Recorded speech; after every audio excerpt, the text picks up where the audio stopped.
Buenos días, soy Jaime Moreno Agraz de la Dirección General del Deporte Universitario. Sean bienvenidos a otra emisión de Hablemos de Arbitraje Deportivo. Hoy platicaremos sobre el tema concerniente al análisis de las reformas recientes al Reglamento Técnico Deportivo de Voleibol de Sala.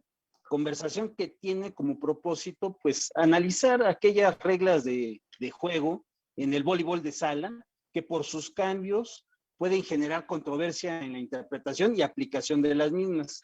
Para esto, pues nos va a apoyar nuestro invitado del día de hoy, el árbitro nacional de Primera División, el licenciado Alejandro Castillo Peralta, que ya nos ha acompañado en otras ocasiones. Sin embargo, me permitiría recordarles a ustedes algunos datos de su currículum. El licenciado Alejandro Castillo Peralta es egresado de la licenciatura de Administración de la Facultad de Administración y Contaduría de nuestra universidad, árbitro de voleibol de Primera División desde 1991, creador de las Volleyball Talks, en donde desarrolla pláticas con personalidades del voleibol mundial, instructor en diversos cursos del Centro de Capacitación en Juez y Arbitraje Deportivo de la DGU de nuestra universidad. Y pues bien, sin más preámbulo, los dejo con Alejandro. Alejandro, buenos días. Buenos días, Jaime, muchas gracias por la presentación y bueno, yo siempre encantado de colaborar con mi alma mater, con la UNAM. Muchas gracias. Bueno, pues como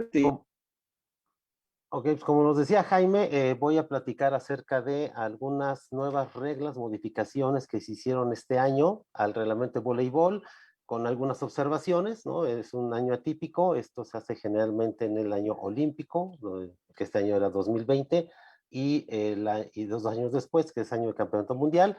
Pero bueno, se hizo una reunión este año allá en el Consejo de Administración de la FIBB, y entonces vamos a hablar de ese tema si les parece bien. Ahora les voy a compartir mi pantalla. Listo, y bueno, pues sigo atento aquí en Facebook para cualquier pregunta, comentario que quieran hacerme, por favor, con todo gusto. Entonces, bueno, ¿cuáles son los recientes cambios a las reglas del voleibol de sala? He de mencionar que en el 37º Congreso Mundial de la FIBB, que esto fue a principios de este año, se aprobaron varios cambios. Creo que no se está viendo mi PowerPoint. Voy a minimizar la pantalla. Listo. Ahí estoy. Bueno, entonces, en el 37º Congreso Mundial de la FIBB aprobó varios cambios propuestos a las reglas del voleibol y voleibol de playa para mejorar el flujo y la acción de juego. Recordar que, bueno, se han hecho cambios importantes en los últimos años para el...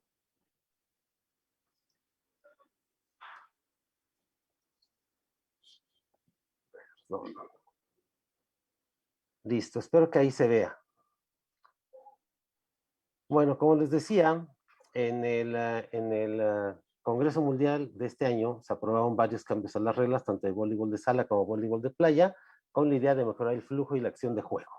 El presidente de la Comisión de Arbitraje y Reglas de Juego de la FIBB, el argentino Guillermo Paredes, presentó los cambios propuestos a los delegados del Congreso el sábado 6 de febrero de 2021 y las propuestas fueron aprobadas con 160 votos a favor y 3 en contra y una abstención. Normalmente, como les comentaba, las reglas oficiales de voleibol y las reglas oficiales de voleibol de playa entran en vigor 3 meses después de la aprobación del Congreso. Sin embargo, debido al aplazamiento de los Juegos Olímpicos de Tokio 2020+1, la implementación de estas nuevas reglas comenzará el 1 de enero del 2022. Sin embargo, a partir de que finalicen los Juegos Olímpicos, cada federación decidirá si desea implementar estas nuevas modificaciones para habituarse a ellas. Son cambios que pues tienen que ver también con la forma de cómo se entrena, cómo se dirigen las prácticas. Entonces, bueno, al ser un año atípico, por supuesto, en los Juegos Olímpicos no se van a llevar a cabo estas modificaciones, sino hasta enero, pero en este periodo en que terminen Juegos Olímpicos desde agosto hasta diciembre, algunas federaciones pueden aplicarlas para irse familiarizando con ellas. Bueno, vamos a hablar de las más importantes. Hay algunas que afectan directamente el juego, hay otras que son solamente redacción. Voy a enfocarme primero a las que impactan el juego. Lo que se refiere al área de juego, para competiciones mundiales y oficiales de la FIB, que estos son campeonatos mundiales, son copas del mundo, son eliminatorias para campeonatos mundiales, etcétera, se requieren colores blancos para las líneas, obligatoriamente. Y se requieren otros colores diferentes entre sí para el terreno de juego y la zona libre. El terreno de juego o la cancha de juego es este rectángulo de 9 por 18 metros y la zona libre es el área que rodea a esta cancha de juego para que el jugador pueda ir y pueda jugar libremente el balón. Mínimo son 3 metros a los lados, competencias internacionales son 5 metros a los lados y 7 metros y medio de fondo.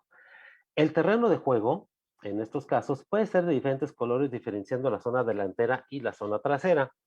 Y aquí en la siguiente imagen, bueno, podemos ver un ejemplo de cómo está llevando ya a cabo esto desde hace algún tiempo en varios países. En este caso es un ejemplo de la Liga Nacional de Francia, que pues vemos ahí, se está aprovechando estas 3 zonas de la cancha para poner la bandera tricolor de Francia. Entonces, es bastante atractivo. Hay otras canchas que, bueno, ponen la zona zaguera de color amarillo, por ejemplo, y la zona central de color blanco, ¿no? Se permiten ahí bastantes combinaciones de color sin ningún problema. Por otro lado, bueno, lo que respecta a áreas de calentamiento y de castigo, ¿no? Las áreas de calentamiento son estas zonas que aproximadamente de 3x3, que están ubicadas en ambas esquinas del lado del banco, fuera de la zona libre, donde ahora lo que se agrega, el texto que se agrega que está en negritas es que no deben obstruir los jugadores que están parados en esta zona de castigo, en esta zona de calentamiento, perdón, no deben obstruir la vista de los espectadores o alternativamente detrás del banco del equipo donde comienza la tribuna por encima de 2.5 metros de la superficie de la cancha cuando la tribuna está elevada y empieza a través de, después de los 2.5 metros de altura. Ahí esta zona se elimina y los jugadores ahora deben colocarse ahí. Y el área de castigo, que es un área, eran 2 sillas detrás de la banca principal donde los jugadores expulsados por el set tenían que estar hasta que finalice el siguiente set y ya pueden regresar a la banca normal. En este caso se elimina el área de castigo y en la siguiente diapositiva, bueno, se ve en círculo rojo en este diagrama ideal de todo el área de juego. En el círculo rojo vemos el área de calentamiento, ¿no? Como ven, un cuadrado de 3x3 que está hasta el final de la banca. Y con un tache rojo, una cruz roja, vemos lo que era el área de castigo. Les decía, estas 2 sillas que estaban detrás de la banca del equipo, esas también se eliminan ya, ¿no? La finalidad es para pues, que el espectador tenga una visión más clara de los jugadores del campo de juego. Y lo que refiere a la de castigo, ahorita vamos a ver por qué se elimina, ¿no? Pero tiene que ver también con esto, con quitar personas de la cancha y estos jugadores expulsados y se irán a los vestidores. Bueno, con lo que respecta al jugador líbero, este jugador que pues, se introdujo ya no hace poquitos años, hace poco más de 20 años se introdujo el líbero, que viene a revolucionar la defensa, pero también los esquemas ofensivos. Pero bueno, el jugador líbero, a partir de estas modificaciones, ya puede ser capitán en juego. Y pongo él o los líberos, porque recordemos que está permitido que un equipo pueda tener 1 o hasta 2 líberos, ¿no? Cuando son 14 jugadores en la lista, tiene que haber obligatoriamente 2 líberos. Si son 12 jugadores, es un líbero. Pero bueno, los líberos que hasta antes de esta modificación no podían ser capitanes de juego, hoy ya se les va a permitir, ¿no? Porque al final, pues el espíritu es que cualquier jugador pueda ser capitán en juego. Y bueno, en el caso de Brasil, del ex líbero, gran líbero, Sergio, pues era un jugador que era el líder en el campo, que organizaba la defensa, que organizaba la ofensiva, y bueno, me parece que esta es una de las razones por las cuales el jugador líbero puede ser ya capitán. Y otra cosa también interesante, siempre se ha mencionado desde que nació la figura del líbero que este debe portar un uniforme que sea contrastante, colores contrastantes a los otros 11 jugadores, en el caso que fueran 12 jugadores. Si hay 14 jugadores y hay 2 líberos registrados, a partir de ahora, estos 2 líberos pueden traer incluso un uniforme diferente entre ellos. Por ejemplo, la selección de México, que generalmente tiene un uniforme verde, uno blanco y uno rojo, podría ser que los jugadores de campo regulares traigan un uniforme verde, 12 jugadores con uniforme verde, un libro pueda traer el uniforme blanco y otro libro pueda traer el uniforme rojo, ¿no? Entonces, en los libros ya no tienen que estar uniformados exactamente igual como se manejaba hasta el reglamento anterior. Bueno, insisto, el texto que está en negrita o resaltado es lo que se adicionó, a la regla anterior. Con respecto a la indumentaria, siempre nos ha mencionado que se pueden usar almohadillas de compresión o dispositivos acolchados de protección contra lesiones, por ejemplo, las coderas, rodilleras o musleras, para protección o soporte. Ahora, dice realmente que para competencias FIB mundiales y oficiales para seniors, esto es para mayores, no aplica para categorías con límite de edad, los sub-21, sub-19, sub-17, estos dispositivos deben ser del mismo color que la parte correspondiente del uniforme. Esto es, mencionaba hace rato, daba el ejemplo del equipo mexicano, si el equipo trae un uniforme rojo, las coderas o rodilleras deberían ser de color rojo. Ahora se agrega este nuevo texto, dice, también se pueden usar colores negros, blancos o neutros, siempre que todos los jugadores que usen el mismo color. Es decir, si el líbero que trajera un uniforme azul, usa rodilleras blancas, todos los demás jugadores de ese equipo que usan rodilleras deberán usar rodilleras blancas, ¿no? O si un jugador trajera rodilleras negras o codera negra, todos los demás jugadores deben usar el color negro. No pueden traer unos jugadores este equipamiento extra blanco y otros negro y otros rojo. ¿Ok? Y dice también que para las competiciones mundiales oficiales de la FIB, todos los jugadores deben usar uniforme de juego para el protocolo completo y el calentamiento, ¿no? Esto se agrega porque, bueno, estaba pasando ya en algunos eventos que algunos jugadores se dejaban la chamarra para calentar o se dejaban el pants largo, el pants completo.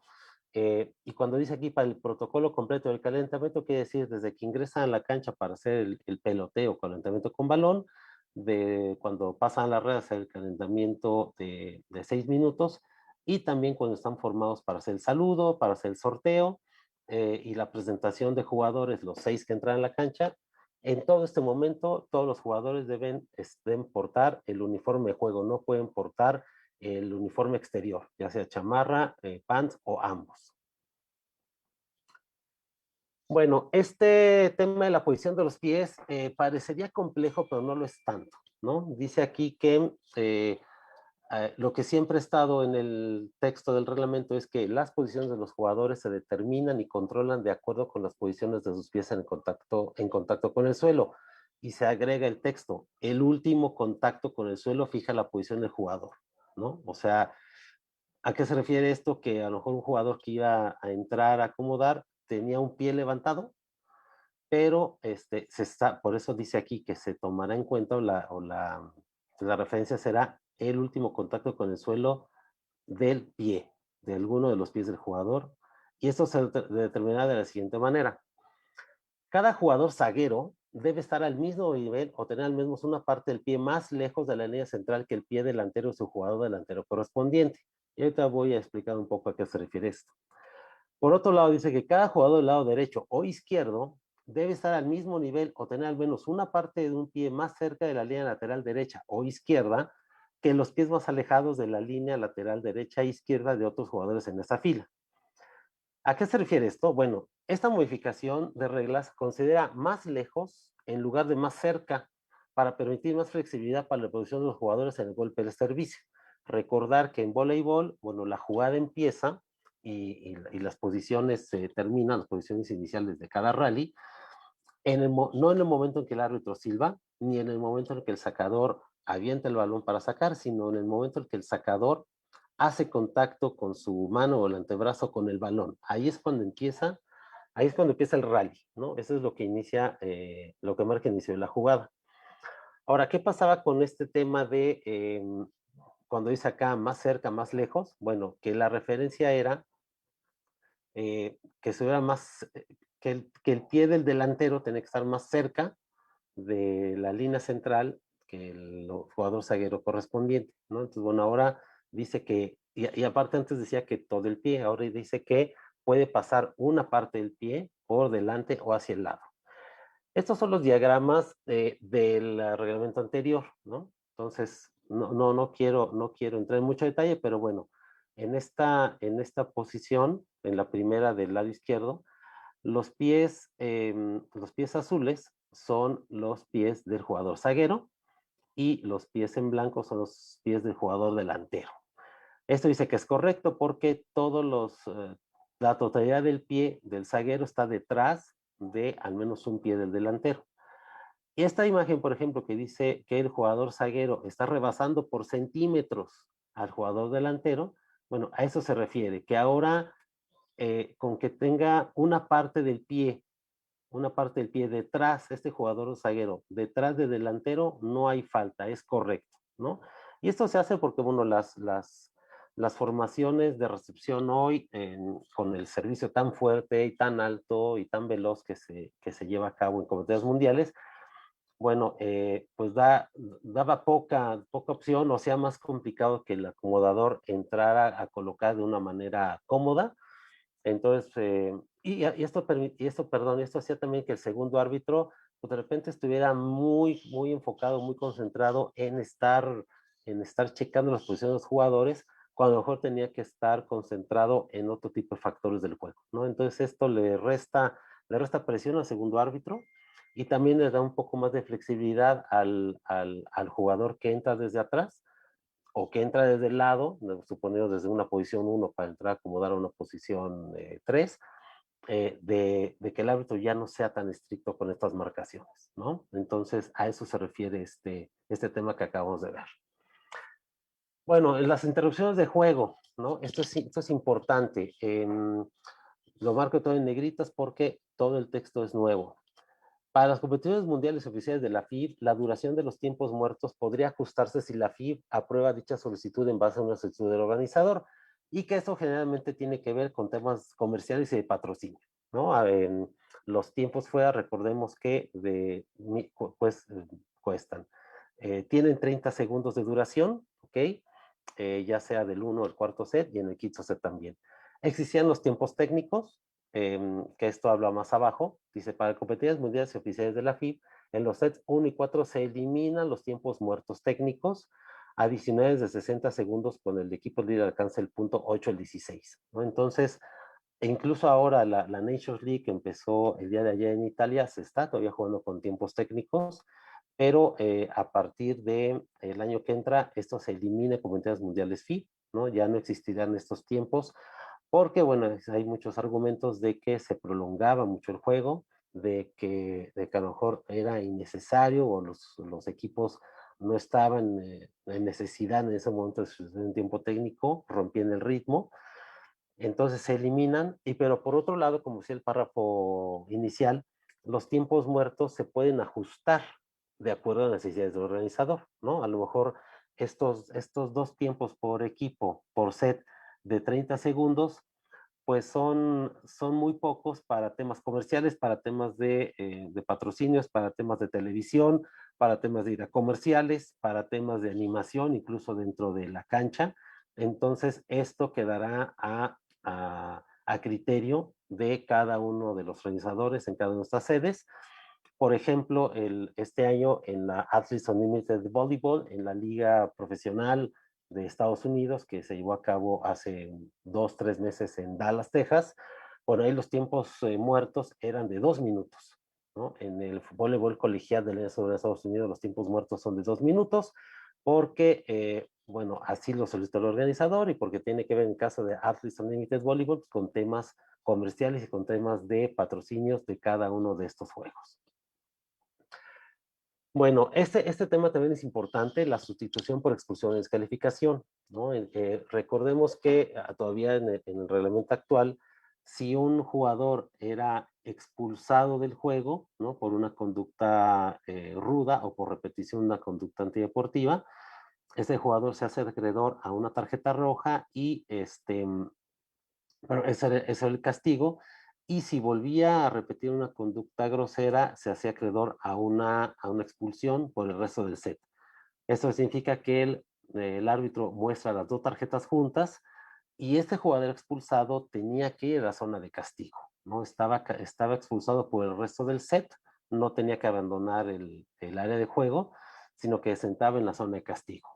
¿Qué pasaba aquí? Que pasaba en algunas ligas, pues más que nada locales, regionales, que si el equipo tenía 7 jugadores, eh, y entonces el jugador expulsado salía y tenía que ser sustituido legalmente. ¿Qué quiere decir, qué quiere decir esto?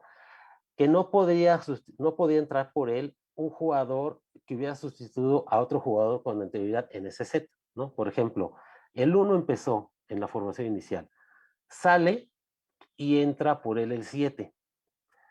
Y entonces, si el 7 era expulsado, podía entrar el 1 por él, porque una sustitución que normal, o sea, reglamentaria se podía hacer. Pero supongamos que el 1 empieza, sale y entra el 7, vuelve a ser el 7 y entra el 1, ahí se cerrará el ciclo, ya no lo podía sustituir nadie más regularmente. Si ese jugador 1 era expulsado, ya no podía ser sustituido por el 7, pues ya habían cerrado el ciclo. Y si solamente había 7 jugadores, pues ese equipo tenía 5 jugadores en la cancha y se declaraba incompleto y perdía el set, ¿no? Lo mismo si era descalificado, si era descalificado por el resto del encuentro, esto en el reglamento actual todavía tenía que ir a vestidores, tenía que salir del área de juego, pues el equipo igual perdía el resto del set y perdía los sets siguientes al no poder completar su roster inicial, su line-up inicial. Esto se elimina, bueno, esto es todo lo que está ahí escrito, se lo estoy explicando, porque hoy lo que pasa es que un jugador que sea, ya sea expulsado o descalificado, puede ser incluso sustituido excepcionalmente, ¿no? Por el jugador que ya había entrado y salido por él, o por algún otro jugador de la banca. Esto únicamente con la idea, con el espíritu de que ningún equipo tenga que perder por no completarse el line-up inicial de 6 cuando a lo mejor tiene todavía jugadores en la banca, ¿no? Entonces, esto es lo que pasa y por eso hoy día, estos más bien con el nuevas modificaciones, este jugador expulsado descalificado tendrá que ir directamente a el vestuario del equipo y asimismo el entrenador expulsado ya no puede intervenir más en el set y deberá acudir al vestuario. Como les decía, un miembro del equipo sancionado con descalificación debe ser sustituido legal o excepcionalmente e inmediatamente si está en la cancha y debe ir al vestuario del equipo por el resto del partido sin consecuencias. ¿Ok? Después, bueno, hay otras modificaciones que no impactan tanto el juego y que tiene que ver más que nada con competencias mundiales FIF. Por ejemplo, la iluminación. Siempre se ha dicho, en el reglamento dice que para competencias mundiales oficiales de la FIF pasa eh, o sea, eran 1000 a 1500 luxes, es un aparato que se llama luxómetro y mide la intensidad de la luz. Esto debía ser medido a una altura de 1 metro desde el suelo, desde la cancha, y debería tener, como decía, una intensidad de 1000 a 1500 luxes. Hoy día lo que se dice es que deberá subir a un mínimo de 2000 luxes y esto es simplemente por efectos de televisión, ¿no? Porque la imagen debe verse clara. Hoy se están haciendo transmisiones, muchas, no, siempre se han hecho transmisiones en televisión, pero hoy mucho a través de streaming, a través de redes sociales. Y lo que se quiere asegurar, la FIB, es que la imagen sea lo más clara y nítida posible para la gente que no está en el estadio. Para nuestro día a día, para juegos de locales, regionales, marca que la iluminación debe ser un mínimo de 300 luxes. Por otro lado, dice que el periodista no se puede sentar en la banca del equipo. La banca del equipo es para los jugadores, que pueden ser hasta 14, para un entrenador principal, 2 entrenadores asistentes, un doctor y un fisioterapeuta. ¿Por qué la FIB incluye esta palabra? Porque, bueno, seguramente en más de un evento el periodista con su acreditación se sentaba en la banca, y porque, bueno, esto aparte de que ya es demasiada gente en la banca, pues lo mismo puede interferir con la visibilidad de algunos espectadores hacia lo que es más importante, que es el juego. Bueno, dice también que solo los miembros del equipo pueden ingresar al área de juego. El texto anterior decía que solo los miembros del equipo se pueden sentar en la banca, ¿no? Pero bueno, al extender o al ingresar, al agregar este texto de solo los miembros del equipo pueden ingresar al área de juego, esto es por el fotógrafo y el reportero que puede estar en el calentamiento tomando fotos, y también para que algún, el entrenador, entrenadores asistentes, el fisio o el terapeuta puedan estar apoyando en la cancha durante el calentamiento, puedan estar deteniendo balones, pueden estar cuidando que un balón no vaya debajo de la red para que un jugador se lesione, o estar regresando balones hacia los sacadores cuando viene el tema del saque. Entonces, a eso se refiere, ¿no? Que todos esos miembros del equipo sí pueden ingresar al área de juego. Ahora, el punto 4 dice, sin embargo, la pelota puede ser recuperada más allá de su propia zona libre y sobre la mesa de anotación en su extensión completa.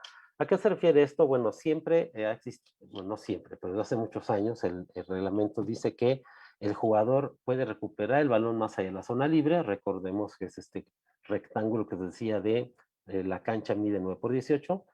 El área libre debe ser mínimo de 3 metros, y para cometer mundiales oficiales de la FIB son 5 metros a los lados, 7 metros y medio hacia atrás, ¿no? Entonces, más allá de estas vallas de publicidad, por ejemplo, el jugador las puede brincar, puede subirse a una escalera, a una grada y recuperar el balón. Aquí trata de ser muy específico el reglamento y agregar exactamente esta frase de sobre la mesa de anotación en su extensión completa, porque a veces la mesa está dentro, no debería, pero a veces está dentro de estos 5 metros laterales o incluso está fuera, pero para hacer una acción poco usual, poco habitual, de que el jugador se suba en la mesa para recuperar el balón, se llegaba a marcar como falta. Entonces, hoy día claramente se establece aquí que incluso puede apoyarse el jugador sobre la mesa de anotación en su extensión completa. Y la pantalla, bueno, la pantalla es esta acción de los bloqueadores del equipo que saca de tapar al jugador que hace el golpe de servicio. Hoy se agrega estas palabras, esta frase, que el bloqueo debe permitir observar el golpe de servicio. Anteriormente decía solamente que el bloqueo debía permitir ver al jugador, pero hoy dice debe permitir que el equipo que está recibiendo observe el golpe de servicio, es decir, el momento en el que el balón hace contacto con la mano para iniciar el rally o la jugada. Y bueno, ya para concluir, de lo que se habla, o lo que yo he escuchado, algunos argumentos de algunos entrenadores de nivel internacional, en el programa que comentaba Jaime que tengo, las Volley Talks, en la página Plus Voleibol, es que modificar la altura de la red, elevarla por la altura que alcanzan los jugadores en la actualidad. Esto, bueno, por supuesto a nivel mundial y olímpico, pues sí, podría sonar lógico, ¿no? Porque hay jugadores como el opuesto de Brasil, Wallace, que alcanza en ataque, alcanza 3 metros con 70 centímetros. Pero bueno, esto sería también pues discriminatorio, sería más complicado de jugarlo para equipos donde la talla promedio es menor, ¿no? Y me parece que el voleibol debería ser tan universal como es hoy día. O hay otras personas que dicen subirlo para nivel mundial y dejar la altura de 2.43 hombres y 2.24 mujeres para los demás niveles de juego. Bueno, esto también me parecería que estamos hablando de dos voleiboles diferentes. Entonces, hay entrenadores y jugadores que así lo creen, pero bueno, platicaba yo con Guillermo Paredes, presidente de la Comisión de Arbitraje de Juego recientemente, y me comenta que es lo último que la FIBB está pensando hacer. Algo que también hay una corriente importante que aboga por esto, es que relajar el criterio para el toque de dedos del segundo balón en la acomodada, ¿no? Y más que nada para jugadas muy espectaculares, donde hay una recepción de un ataque, de un servicio muy fuerte, o una defensa de un ataque muy fuerte, y que el acomodador tenga que desplazarse varios metros. se está pidiendo ahí que los árbitros sean un poco menos estrictos en la acomodada con dedos de manos altas para el segundo toque, ¿no? Para la acomodada. Pero bueno, esto no hay todavía ninguna regla al respecto. Y también, bueno, hay varias iniciativas para estandarizar la duración del juego. Por ejemplo, Atlas Unlimited Volleyball.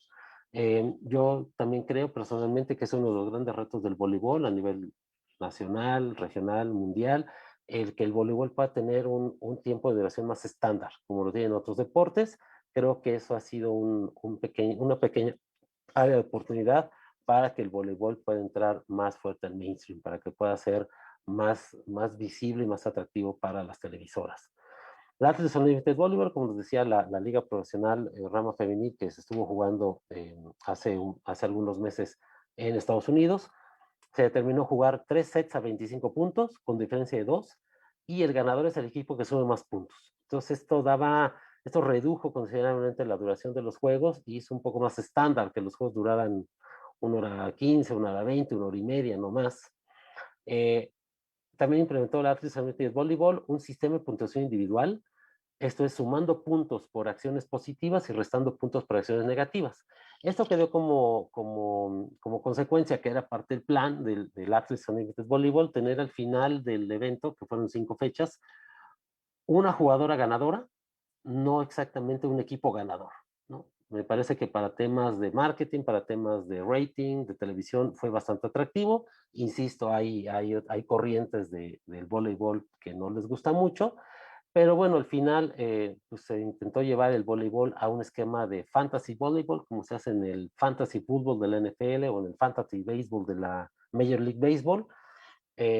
Los números de rating indican que les fue muy bien en la compra de membresías para ver los juegos y para participar en las votaciones de cada jugador MVP cada semana y de ahí hacer cuatro equipos y hacer un draft semanal selección de jugadoras.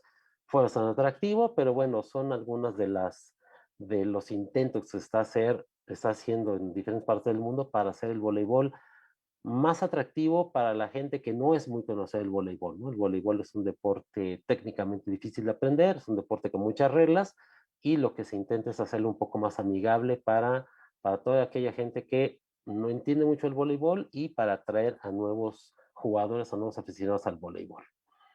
Entonces, bueno, por mi parte es todo. No sé si Jaime hay alguna pregunta, algún comentario. Adelante. Sí, sí, sí. Oye, Alejandro, respecto a la uniformidad, y válgame la redundancia del propio uniforme, ¿a qué obedece? ¿Qué antecedente hay o qué es lo que le da origen a esta obligatoriedad a la uniformidad del uniforme? Válgame la redundancia. Ah, ¿te refieres al comentario que hice del líbero o en general? En general, porque incluso del líbero ya ves que determina mucho cómo deben de estar también uniformados los demás integrantes. Sí, fíjate que es muy buena tu pregunta, me encanta que la hagas. El tema del uniforme, bueno, como todos los demás deportes, tiene que ver con un tema de formalidad, con un tema de visibilidad y con un tema también de identificar claramente a los jugadores a través de su número, ¿no?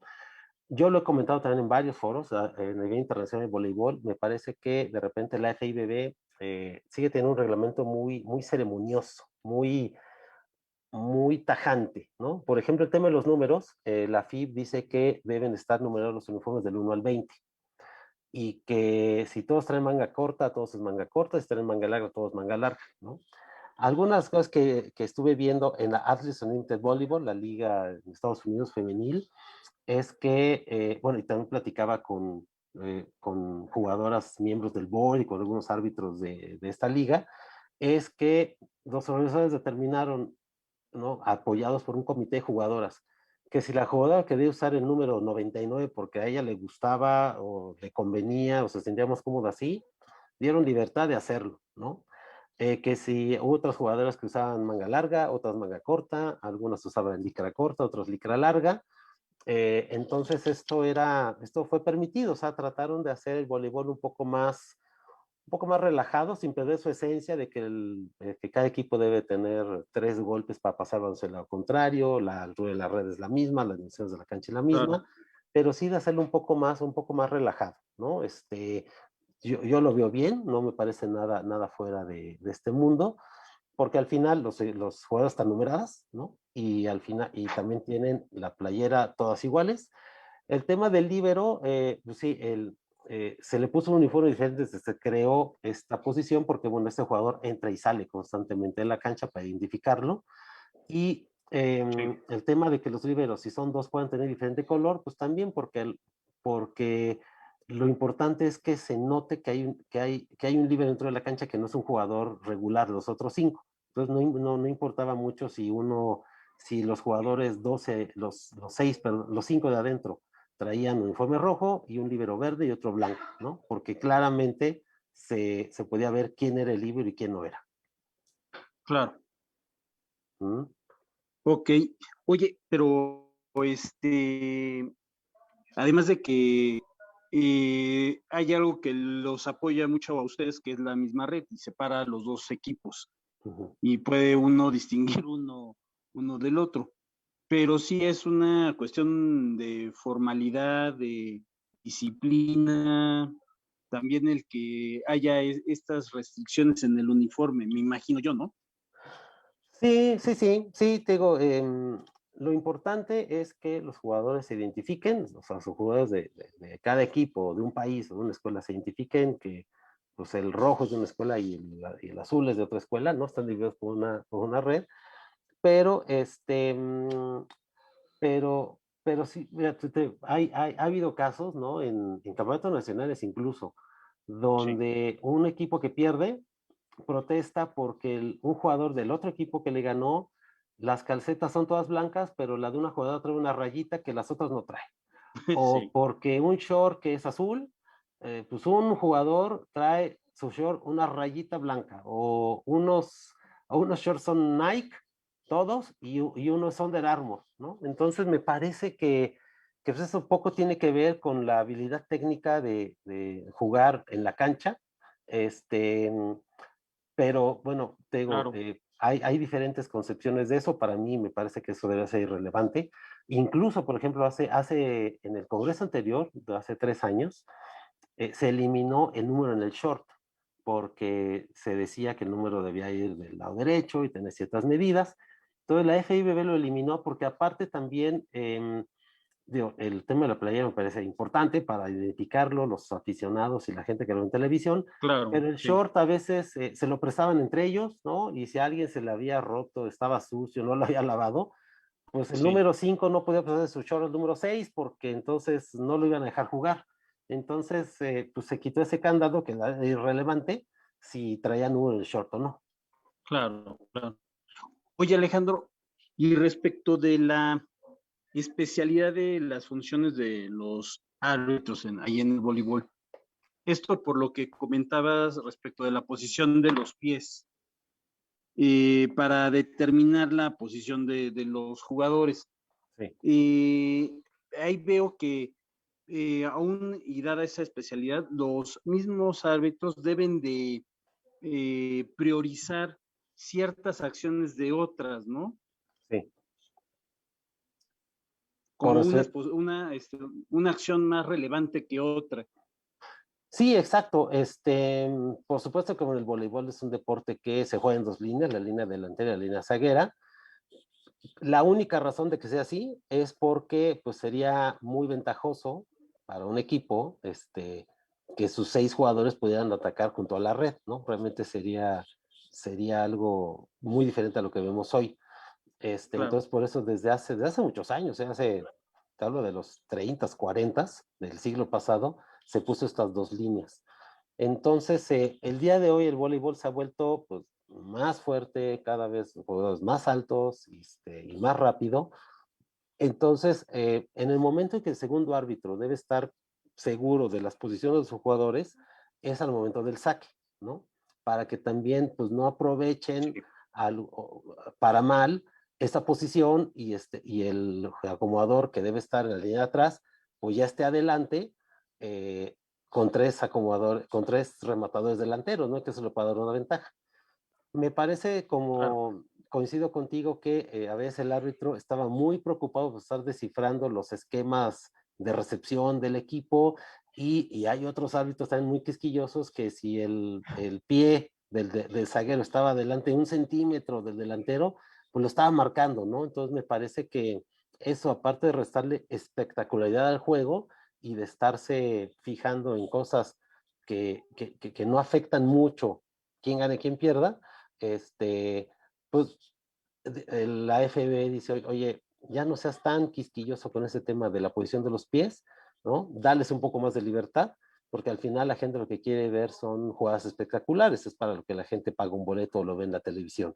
Y a tu segundo árbitro, pues enfócate también en la banca, enfócate en ver bien las líneas, en apoyarte con tu juez de línea, y no dedicarle tanto, no estresarte tanto con estar tratando de descifrar las posiciones de recepción de los jugadores.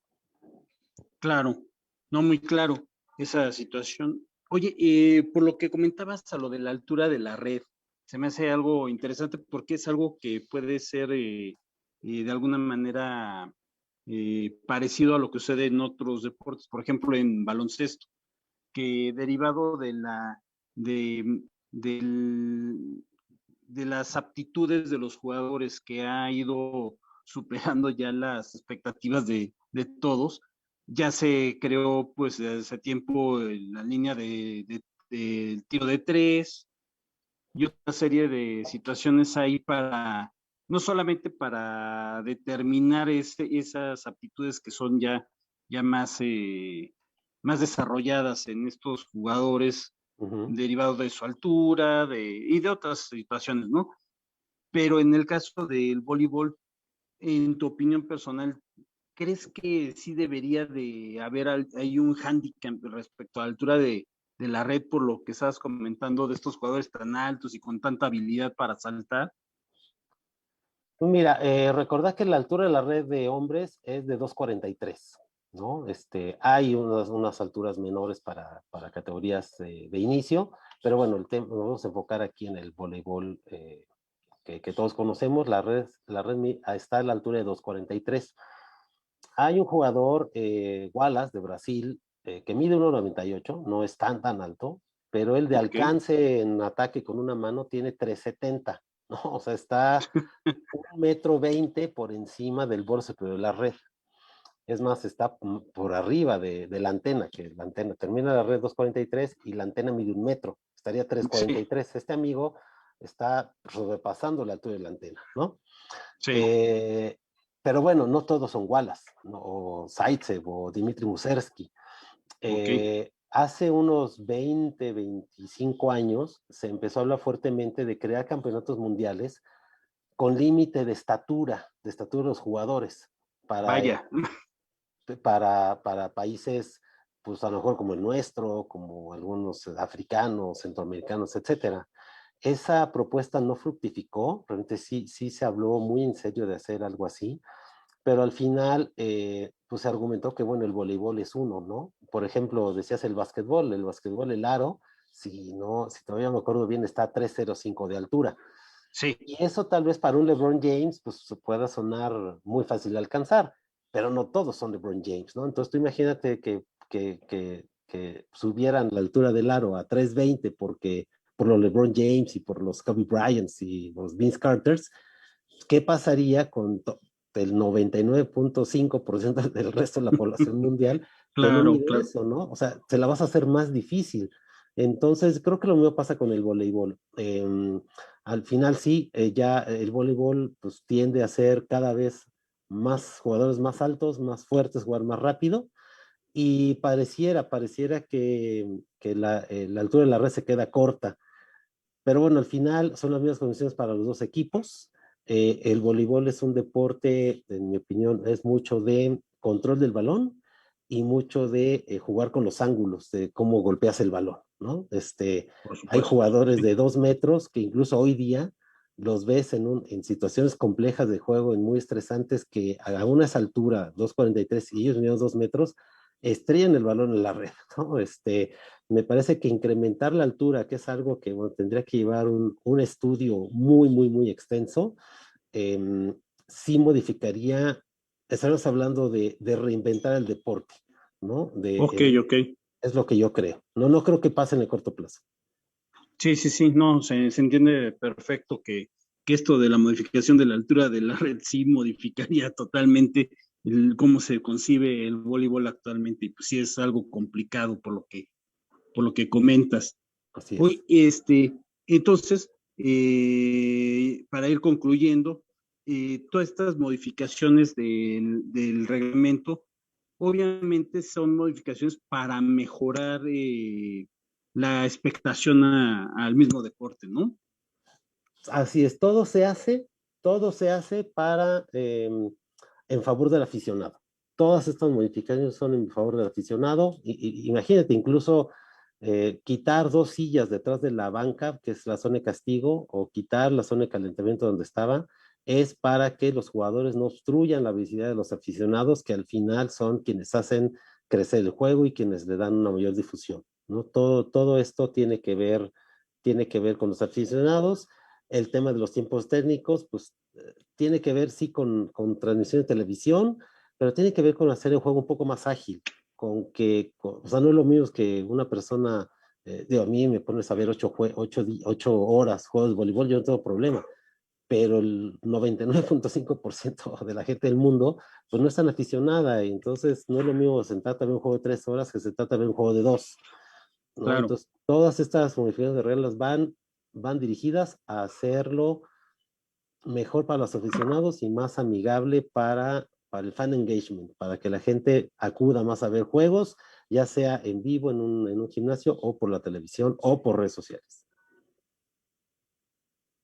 claro.